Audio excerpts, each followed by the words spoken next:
Olá! Nas nossas aulas de ciências de hoje, nós vamos falar sobre a reprodução das plantas. Como seria isto? As plantas têm essa necessidade de se reproduzir? Como elas fazem esse processo?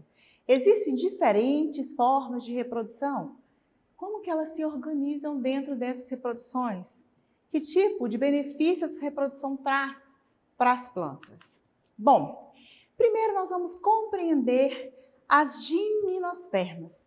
As gimnospermas são plantas vasculares, ou seja, elas têm meio de transporte, diferentemente das briófitas, que são pequenas folhas bem mais, menos estruturadas do que as outras, né, maiores, mas que tem todo esse processo de reprodução também. Então, olha só, aparentemente, ela tem um processo reprodutivo. Porém, quando você olha a organização evolutiva dessa planta, você percebe que ela é mais lenta em relação às outras. Então, olha só, por que esse nome gimnosperma? Gímeno quer dizer nu, aquela que é nua, ela não tem algo que encubra a semente, o órgão reprodutor, algo que não proteja, né? Por isso ela é nua. A esperma vem de semente, então é uma semente que não tem proteção. Ela não vai conseguir ser tão organizada em proteger o próximo espécime devido à falta dessa proteção. Como que ela se organiza então? São seres pluricelulares, eucarióticos, são autótrofas, né? Elas são capazes de produzir seu próprio alimento, são fotossintetizantes e elas se dividem em alguns pequenos grupos, que são as briófitas, as cormófitas, traqueófitas e pteridófitas. O que diferencia uma da outra, professora? Primeiro, as briófitas, elas não possuem flores.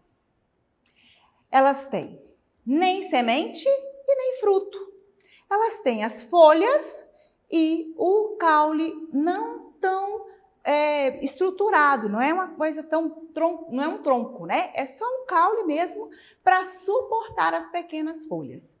Temos as cormófitas, que possuem já, olha como que já se difere uma da outra. Aqui neste caso, a gente já vai ver presença de raiz. A gente já vai ver um caulezinho se organizando em tronco. As folhas, elas têm um formato de agulha. Isso também serve de proteção para essa espécie. Outra são as traqueófitas. Então, são plantas que possuem um sistema vascular já organizando estrutura de captação de seiva, levando estruturas de uma ponta a outra, trazendo uma melhor estruturação para essa planta. Nós vamos ter xilema e floema. Bom, as pteridófitas são plantas que apresentam principalmente, né, vasos condutores. Então, a presença de levar a seiva durante todo o percurso, trazer toda a necessidade de nutrientes dessa planta através das raízes, alimentar essa planta através dos vasos, né, que vão levar seiva de um ponto ao outro, nutrir essa planta para que ela consiga se fortalecer e mais tarde vir a gerar uma nova espécime, né, deste indivíduo. Esta planta já é bem mais estruturada, né? Então, nós temos as briófitas, que não são tão estruturadas assim, mas que conseguem fazer todo este processo. E aí a gente vê uma evolução. Elas começam a entrar nesse processo evolutivo quando a gente percebe já a estruturação de raiz, de caule, as folhas se organizando já para poder receber toda essa vascularização de seiva, o tronco com um disparo, onde eu consigo levar de uma ponta a outra essa presença da seiva e dos nutrientes. Então, a gente vem caminhando com esse processo evolutivo. E aí a gente vai chegar nas pteridófitas. Quem são essas plantas? como que olhando lá na natureza, a gente consegue enxergar essas plantas? Como que eu vou conseguir, se eu estiver em bosque, ou se a minha família for passear, se a gente estiver fazendo um piquenique, professora, como que nós, da nossa família, vamos conseguir visualizar esse tipo de planta e dizer, a professora falou dessa planta lá, né, na aula. Como que eu consigo? Vamos pensar nas espécies? Vamos lá? Bom, quem são? Então, a gente vai ter principalmente os pinos.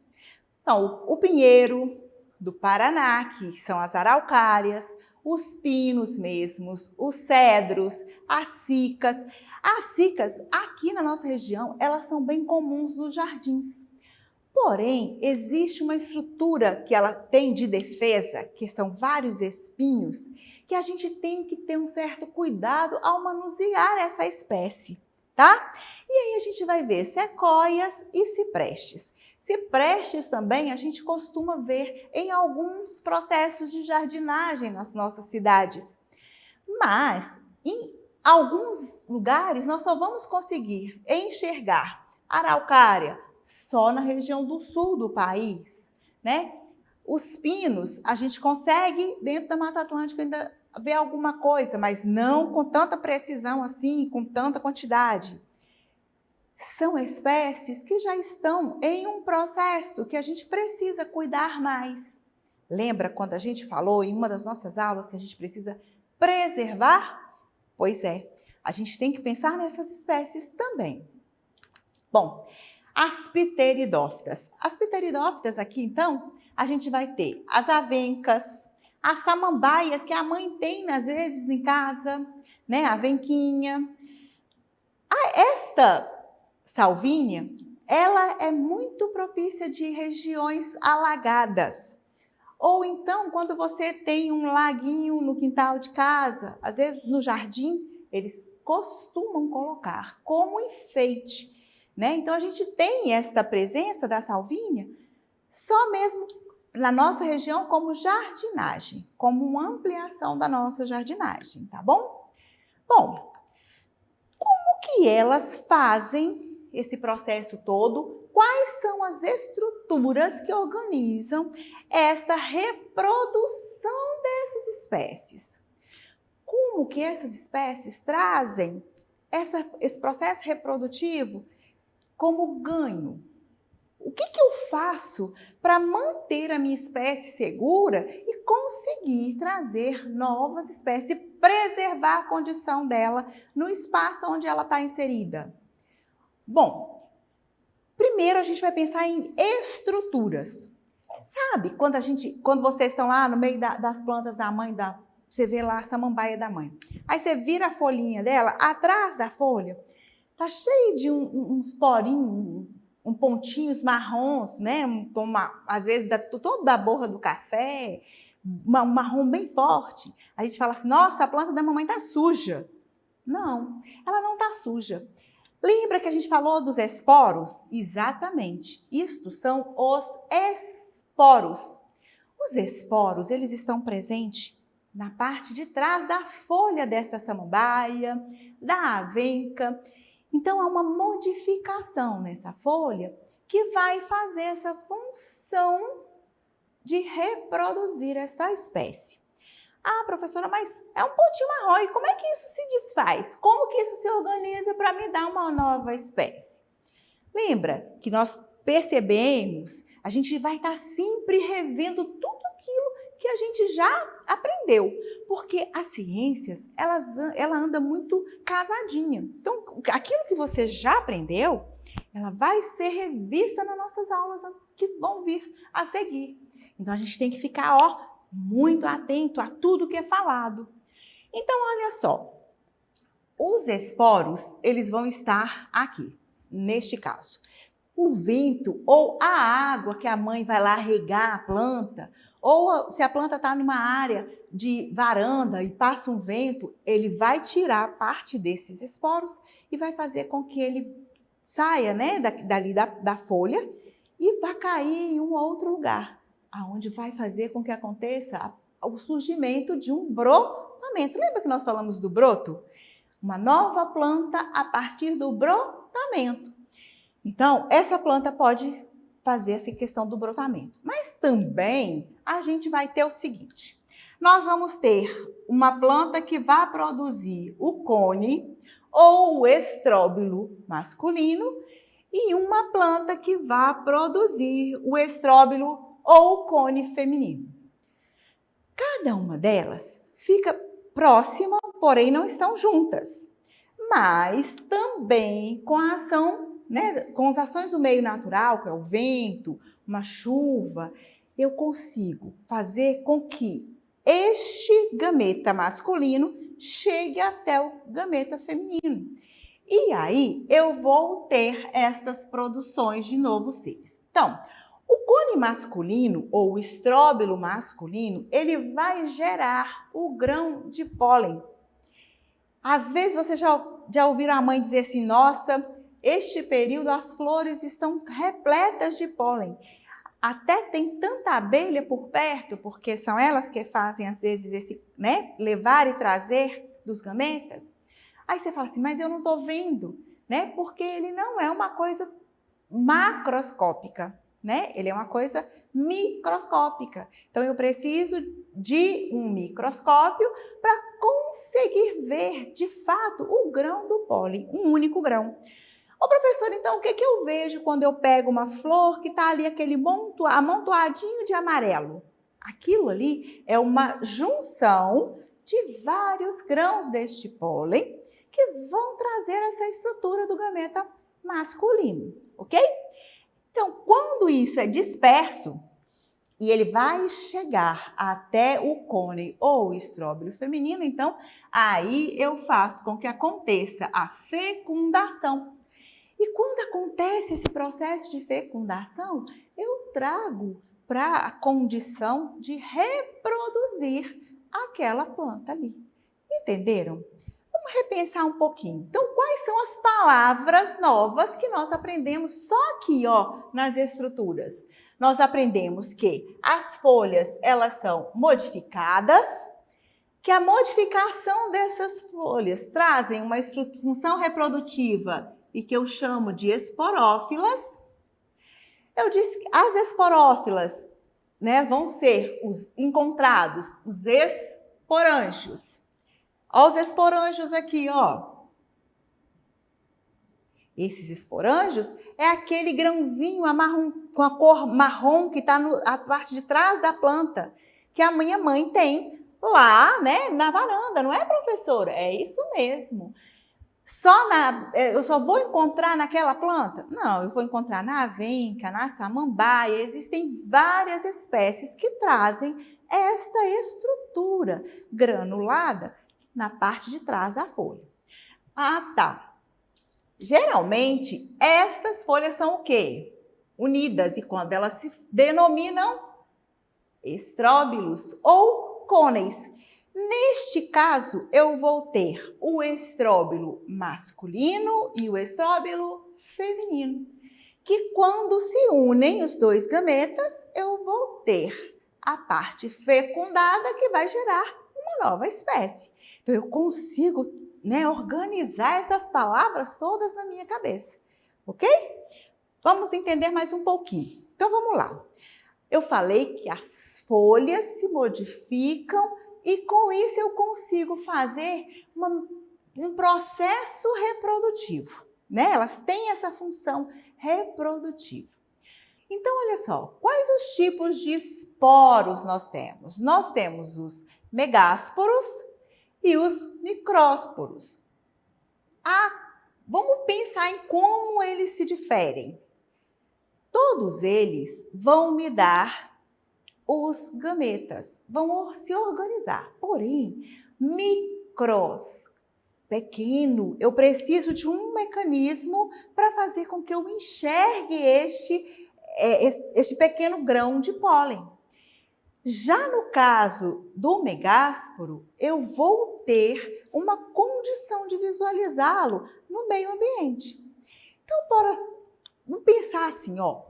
O micrósporo, então, ele vai fazer o quê? Ele vai dar origem ao gameta masculino, que é quem? O grão de pólen. Então, ele é microscópico.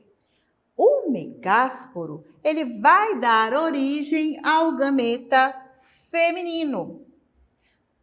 Em uma das nossas aulas passadas, nós dissemos que o gameta feminino, ele é bem maior do que o gameta masculino. Então, por isso, esses nomes de micrósporos e megásporos. Mega, de grande, de maior. Micros, pequeno. Não tão visível a olho nu, ok? E isto são as modificações e os tipos que a gente consegue visualizar. Bom, como que acontece então esse processo de fecundação? Nós temos o gameta feminino, né, que é uma cápsulazinha, aqui ó, a cápsula. Ele vai ficar lá, presinho à planta.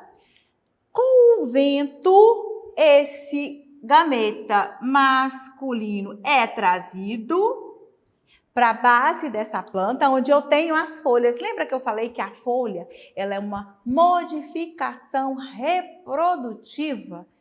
Então, bora só para você ver. Esta folhinha, ela abraça o meu gameta masculino, faz com que todo o gameta, né, que a folha nada mais é do que o gameta feminino. Então, quando o vento traz essa folhinha, esse gameta masculino, e ela cai dentro desse processo de folhinha, ela se fecha. E ali acontece a fecundação, a fusão dos dois gametas. Ela se fecha por total e aí começa todo o processo reprodutivo que vai gerar um novo ser daquela espécie. Então, é só deixar a plantinha lá quietinha que ela vai se reproduzir. De certa maneira, sim, mas eu preciso que aconteça a fusão. Então, olha só, se não houver uma interferência da natureza com as chuvas, com o vento, não vai acontecer a fusão entre esses gametas. E aí a gente não vai conseguir fazer com que aconteça a perpetuação dessa espécie. Existem algumas espécies que, como já entraram em um estágio de extinção, elas têm sido feito um trâmite para que elas consigam ser reproduzidas em laboratório. E aí o que acontece? É feita uma coleta deste material, desses gametas masculino e feminino, de uma planta origem, é levado para o laboratório, feito esse processo de fecundação dela dentro do laboratório, mantido ela, né, num espaço totalmente preservado, para que a gente consiga fazer a perpetuação dessa espécie. Mas tudo ainda é muito novo, mas a gente vai conseguir em algumas espécies. Bom, sementes. Qual a importância da semente de cada uma das espécies que a gente conhece? Por que existem sementes que estão dentro do fruto? Existem sementes que estão externas, são pela parte de fora. Então, toda semente, ela tem a sua devida importância. É claro que dentro do processo evolutivo das espécies, cada espécie trouxe para si uma condição para a sua semente para que ela consiga proteger de maneira mais segura, né? De uma forma bem mais segura, as próximas que vão surgir a partir daquela semente. Então, olha só, a semente, então, ela é uma estrutura que contém quem? Quem que eu vou achar dentro dessa semente? Um embrião. O embrião nada mais é do que a próxima plantinha ou o próximo fruto daquela espécie. Como que ele é, então? Ele é mantido dentro de um tecido que vai fazer a nutrição desta semente. Tem uma casca protetora. Para que serve tudo isso? Além de auxiliar no processo de nutrir. O que é nutrir, gente? É alimentar, né? É dar alimento para aquela espécie. Quando a mãe tem o bebê no ventre, a partir do que ela se alimenta, ela faz a nutrição do bebê. No caso das sementes que são externas, que estão do lado de fora, elas não têm esse processo de nutrição vindo da planta mãe.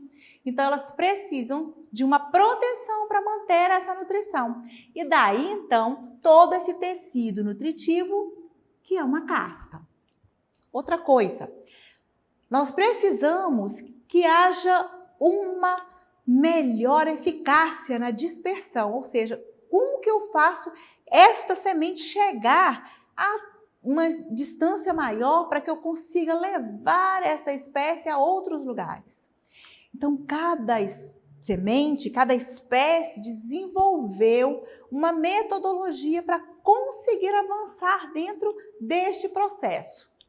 Outra coisa, então, a eficácia da dispersão para a espécie é de extrema importância. Outra coisa, eu preciso de um tubo para que haja, né, a condição dessa água. Sim, eu preciso nutrir, mas só que existem plantas que vão cair no deserto, então ela precisa manter essa umidade dessa semente para que a nutrição chegue de uma forma saudável, que faça com que realmente essa semente consiga perpetuar. Então, todo esse processo envolve uma evolução dentro dessas sementes. Então, nós vamos ter sementes que são aladas, e olha, aí você vê a sementezinha e vê as asas, que fazem com que, quando essa semente, quando a vagem que se guarda essa semente, ela estoura, ela faz com que essa semente saia voando e chegue e alcance longas distâncias. Nós vamos ter sementes, olha aqui, outra semente alada, ó. Ela tem uma asa, como se fosse uma asinha que faz com que ela gire e ela vai chegar também a uma distância maior. Então, são vários tipos de casca que vão proteger essas sementes e que tem a sua função também. Porque quando elas secam e estouram, elas fazem com que haja uma dispersão para um espaço bem mais distante dessas sementes. Nós temos sementes, eu acho que bastante de vocês já brincou com essa painazinha que a gente, né? Antigamente a gente pegava ela e assoprava. E ela é isso mesmo, ela é tão levinha que o mínimo vento que passa por ela faz com que ela voe e chegue a longas distâncias, levando a semente dessa espécie cada vez mais longe, fazendo com que haja uma manutenção dessa espécie no meio ambiente. Então, estas sementes, gente, elas têm extrema importância para que haja essa perpetuação das espécies. Existem sementes que ficam guardadas dentro do fruto e que vai ser dispersa de que maneira?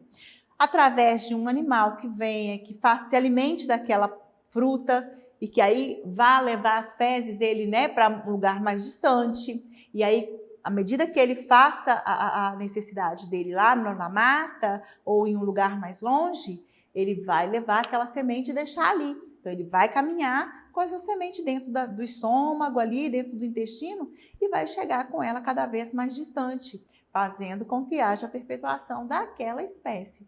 Então, esta é a necessidade e a importância destas sementes é extremamente usual dentro do nosso parâmetro de reorganização dos espaços. A gente precisa reorganizar um espaço pensando em como eu vou perpetuá-lo, como eu vou manter essas espécies ao longo de grandes espaços. Como eu faço? Porque se eu sou uma plantinha que a minha semente só cai ao meu redor, eu jamais vou conseguir chegar a atingir grandes lugares. E se por acaso acontece uma catástrofe e perde-se toda aquela espécie, eu não tenho como, eu não estou acontecendo em outro lugar. Se essa planta não acontece em lugares diferentes, eu não tenho como manter essa espécie preservada, ok? Então, necessidade das sementes é esta. Bom, para a gente conseguir compreender melhor tudo isso que a gente aprendeu hoje, a gente vai usar as nossas bibliografias. E para acessar nossas atividades da plataforma SMED-GV, você vai apontar a câmera do seu celular para a imagem que aparece no canto da sua tela, acessar nossas redes sociais, se inscrever no nosso canal do YouTube SMED-GV. Até breve!